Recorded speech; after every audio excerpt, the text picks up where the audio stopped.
What's the meaning of autocrat?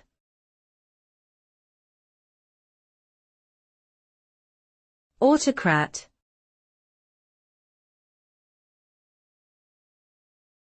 Autocrat.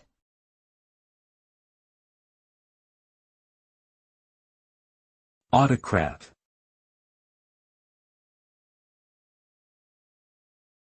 Autocrat.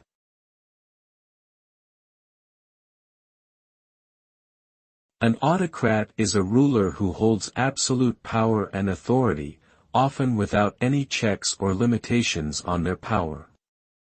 They typically make all important government decisions themselves, without seeking input or validation from others.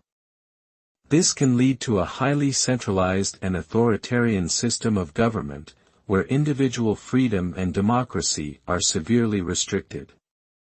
Autocrats are often associated with oppressive regimes and human rights abuses.